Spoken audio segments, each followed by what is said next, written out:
How's it going, everybody? Welcome back. It's been about a week since I made a video in my home office. Thank you for all the great responses for the video that my friend and I did when he wanted to show off his graded cards. As I mentioned during the video, it's just the tip of his collection. It was like the first thing he graded in years. I remember the first thing he submitted back in like the late 90s. Unfortunately, he doesn't have those cards anymore, so this was like his first submission since that time and cards that he held on to. So thank you for all the great comments. I had a few just things I wanted to be able to share with people before I got started with the video for this evening, and the topic I wanted to be able to kind of review. Wanted to be able to just acknowledge that my poor White Sox have been struggling, and so they got off the snide yesterday and got a win. I just hope they're able to kind of keep it going. Don't know the outcome of today's game. I'll have to look that up in a minute. So we'll see what happens, see if they can kind of get back on a streak. But I think it's going to be kind of a rough April with all the injuries that they've had, and maybe going into May, it might be pretty rough too. They always seem to heat up a bit come June and July. That seems when Abreu comes really alive. But we'll see. Yeah, they're kind of falling behind. Another announcement I heard this morning is, you can see from the card that's out there before you, Ronald Acuna Jr. is back today. One of the more exciting young players in the game. Really happy to see it. This is the only rookie card I have of his. At this point, I kind of realized that when I was trying to pull out an Acuna card. I do have his Series 2 rookie, but it's in the binder with the whole set, so I didn't pull that out for today. I think his stuff has probably come down a little bit because of the injury, but it's probably going to be jumping up a bit now that he's back in the lineup. So best of luck to Ronald Acuna Jr. One of the other things I wanted to talk about and just kind of point people to as I'm making a recommendation for some watching. Many of you may already be watching these guys, but the Bench Clear Media Group is starting a separate channel for a show that they're going to be releasing come Monday. It's called Chasing Cardboard. It seems like it's kind of set up a little bit like American Pickers, if you've ever watched that show. I'm really excited to kind of see it. Sounds like they're on the hunt for deals all over the country, going from card shows to shops to resale shops and all everywhere in between where they can find cardboard. So I'm really excited to see it. I put a link down to their channel now where they have some previews on there, and they also have a contest that they're trying to get word out. So I want to be able to kind of mention that, put the link in the description, and hopefully you get a chance to check it out. And maybe you'll follow the guys there too. And when you get a chance, if you want to look at Bench Clear Media Group, they have some great content. It's just endless videos and even some podcasts, just all card related stuff, and just some kind of like life topics and how like life kind of will intersect with our hobby from time to time. It forces us to make some difficult decisions on our budgeting for the hobby, if you will. So just wanted to mention that.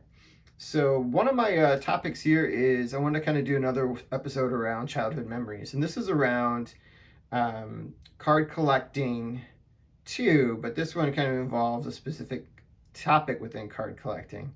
Like many of us, we've probably always gone through little like eras where we're kind of collecting, focusing on more one thing than another.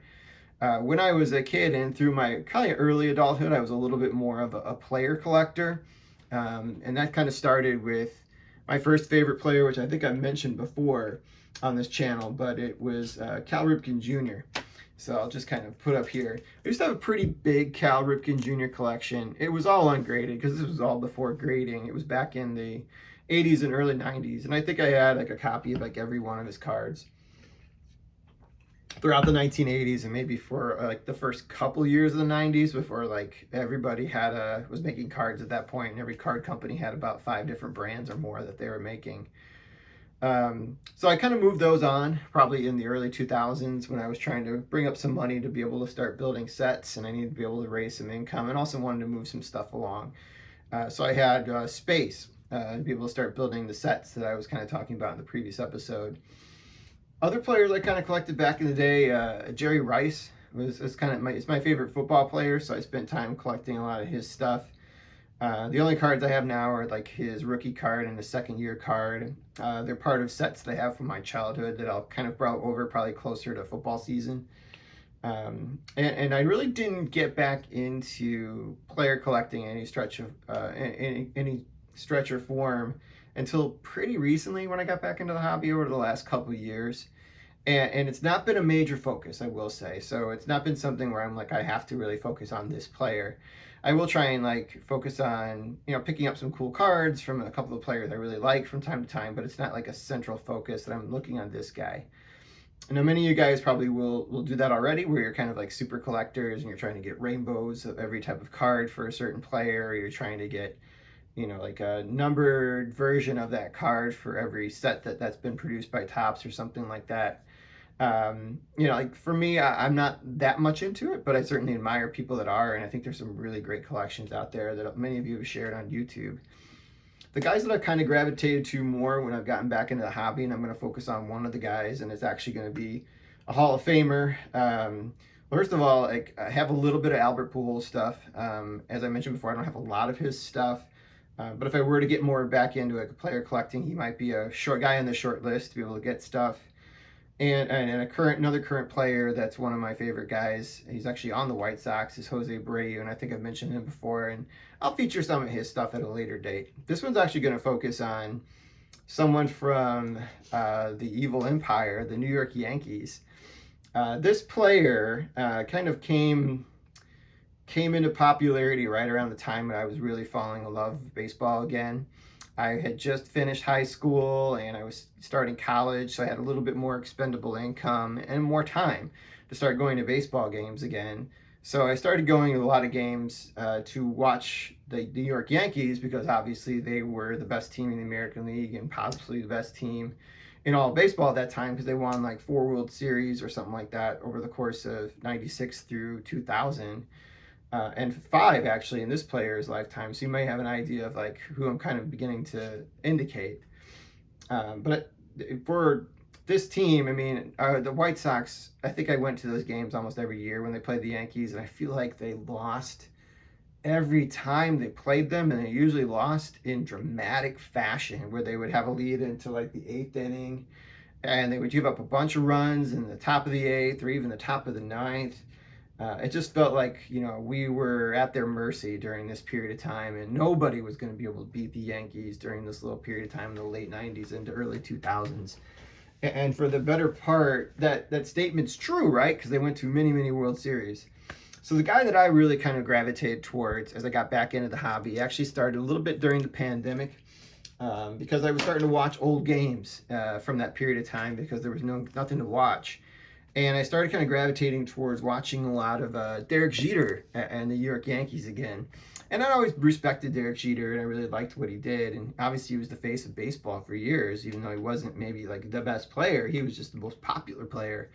But as I continued to watch him, I just remember like how much fun it was to watch the Yankees, and how much fun it was to sometimes hate the Yankees at the same time. So I really got back into Derek Jeter collecting at this point. He's probably the guy I probably collect the most now if I have a player focus, but it's obviously not somebody that's like going to be something that I'm just going to focus all my energy on. But I do have a little Derek Jeter run. I was trying to get a card, a graded card or a rookie card, a central card within the sets, pretty much from every year of his career. Kind of focusing more on the cards from the Topps Gold set. As I mentioned, the 2001 Topps Gold set is like one of my favorite ones to be able to kind of search for players for. And when I got the Jeter card, I thought it was kind of cool, so I started trying to get more of his cards, the gold cards, throughout his career. But obviously that didn't span the early 90s or late 90s when he obviously was in cards, so I started picking up some of his stuff there during that period of time. And I'll show you a binder in a minute. So there's going to be 2 parts of this video. I'm going to show stuff that's graded first, and then I'm going to pause this for a second, and then I'm going to show you some binder stuff that I have from him. But the first one I got, I just wanted to be able to show, is his 93 Bowman rookie. I do have his Topps rookie. It's going to be like an ungraded card, and I do have his Topps Gold card. But that's going to be in a set binder, so I'm not going to pull that one out. I may feature that set at a later date. So first one I got is obviously his Bowman rookie here. Kind of sticking on the Bowman theme, I picked up the Bowman's Best from the following year. This was a card you could see they were messing around a little bit like with some of the chrome designs that became more featured later in Topps Chrome and stuff. I'm not looking at it now, I'm not a huge fan of the image, even though this is what they kind of looked like at the time, but they look a little faded to me. Like everything kind of, all the colors kind of blended into one.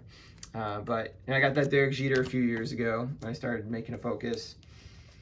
I didn't get like the regular Bowman cards when I had the option of trying to get the foil cards or some sort of image variation. So I got the foil card from 1996 here to be able to kind of showcase. Here's a card I showed earlier. I'm going back in now into the 2000s here, and I got the 2009 Derek Jeter gold card. I think I talked a little bit about that one and feeling in the previous video, and also kind of detailed. I think these are kind of great value if you can kind of pick these up graded. You know, all-time great serial numbered card. You know, gold series, which is something that's still pretty popular up to this point. You know, I think that's a type of card that people have kind of been looking for the last 20 years and sets. So I think just a great value. And I got one card from Topps Heritage. It's graded. It's the 1961 Topps design, so it's a 2010 Topps Heritage. Pretty solid image there. No complaints there. You kind of look at it. Maybe at some point I'll go back and start picking up some of the Heritage cards for Derek too. And this is my only like PSA 10 in my collection. It's a 2012 Topps Gold Derek Jeter. I had two of these cards at a time because someone was selling both of these cards at once, in addition to a bunch of other Derek Jeter graded cards, and I had no idea. They had two copies on there, so I somehow didn't catch that I put two different beds in, and I won both. So I've since sold that card, and I kept the other. Happy to have it in my collection. Pretty cool card. And let me like pause it now. I'm going to switch over to show you the stuff that I have in binders for Derek. All right, now I'm going to show you some of the binder stuff I have for Derek. I pulled some stats actually for him in anticipation of doing this video. You know, it's hard to believe that Derek only had a WAR of 71.3, which I know is not like up there for the all-time greats. And if you had to kind of look at all-time great shortstops, he wouldn't probably, you know, be in like the top 3. But I feel like his greatness was not measured by this number, but by through his leadership.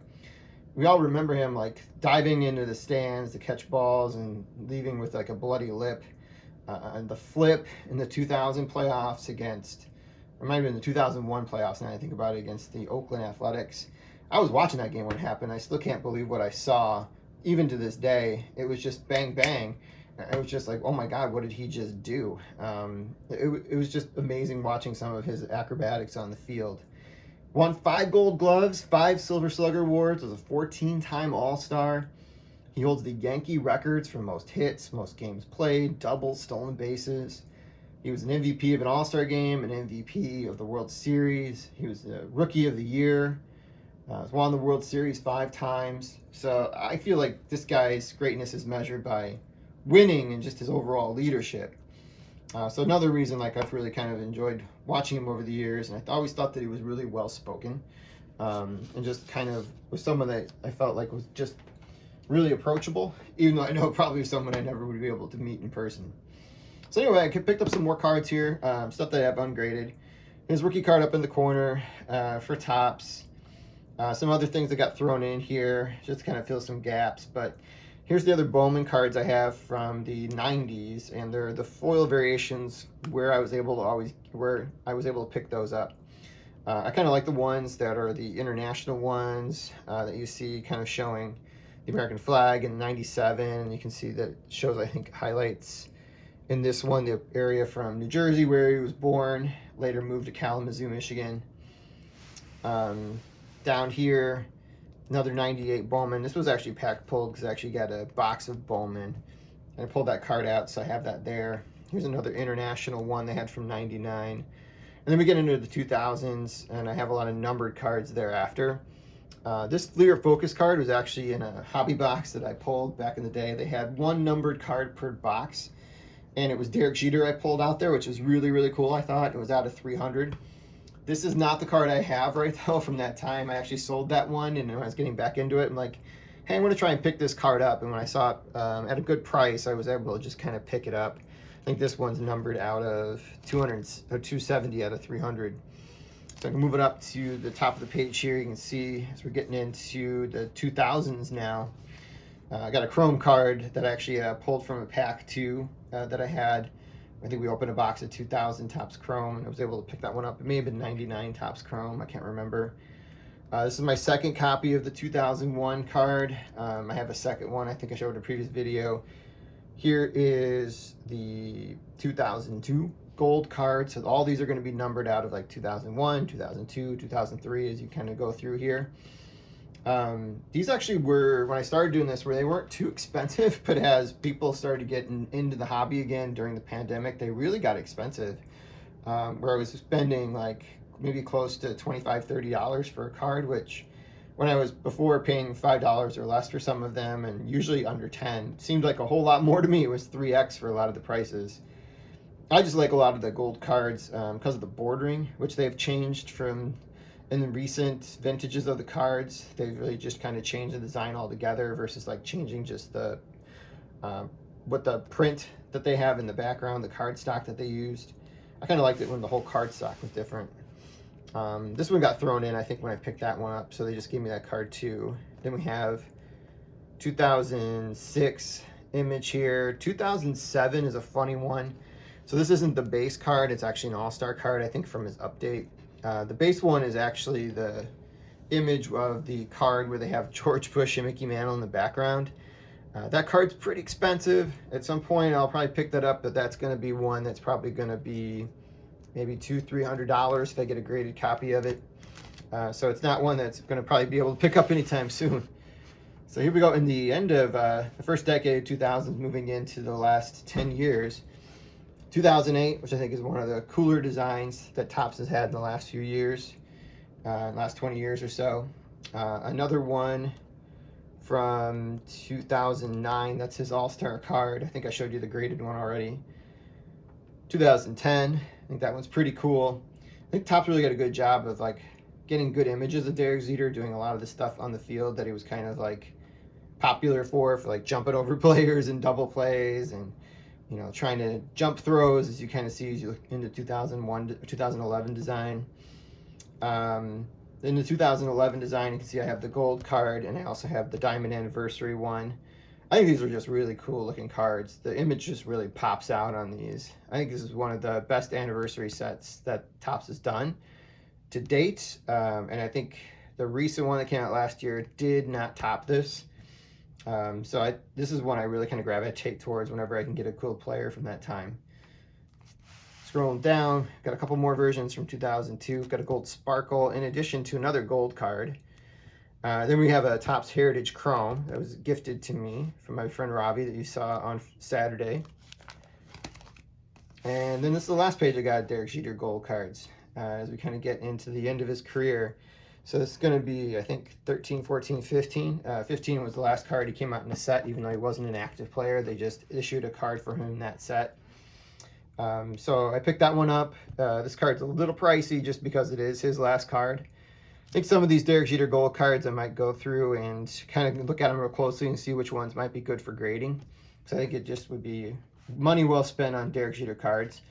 I guess these are like the rainbow foil versions of them, even though I can't really see the foilness on them, but I guess maybe I do under this light. It kind of shows a little bit better, but when I first got them, I'm like, I think these are just the base cards.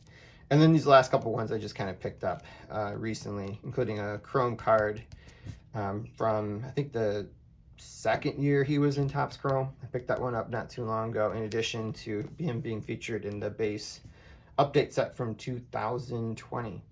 So that's all I got to show for you guys. Hope you enjoyed it. Hope you let me know in the comments if you like this. Please like and subscribe. And also let me know what other guys you kind of like enjoy collecting yourselves. I would like to talk a little bit about maybe in the future the vintage guy that I do spend some time collecting, but we'll get to that one in a later date. So have a great night, everyone.